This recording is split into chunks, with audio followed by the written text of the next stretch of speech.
नमस्कार दोस्तों, बुधवार की व्रत कथा कुछ इस प्रकार से है। एक समय की बात है, एक व्यक्ति का विवाह हुए कई वर्ष बीत गए। विवाह के बाद उसकी पत्नी एक बार अपने मायके गई हुई थी, तो पत्नी के मायके में रहने के कई दिनों बाद उसका पति अपनी पत्नी को विदा करवाने के लिए ससुराल पहुंचा। ससुराल में कुछ दिन तक रहने के बाद वह पत्नी को मायके से विदा करने की बात अपने सास ससुर से कहता है।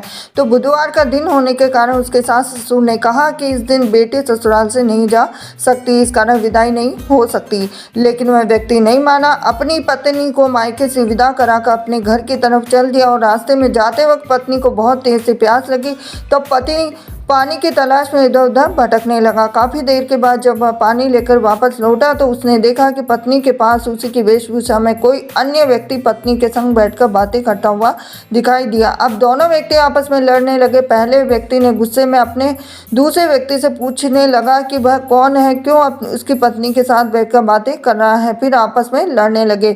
दूसरे व्यक्ति ने भी कहा कि ये मेरी पत्नी है। दोनों के बीच भयानक लड़ाई होने लगी। तब वहाँ पर कोई सिपाही आ गए और इसी से उसके असली पति के बारे में पूछने लगे। दोनों व्यक्ति को देखकर स्त्री हैरान हो गई, कौन मेरा पति है? तो वह दुविधा में पड़ गई, क्योंकि दोनों एक जैसे ही लग रहे थे। तो वह पहला व्यक्ति परेशान होकर मन में कहा कि भगवान, ये कैसी आपकी लीला है। तभी आकाशवाणी हुई कि बुधवार के दिन पत्नी को विदा करवाकर नहीं ले जाना चाहिए था।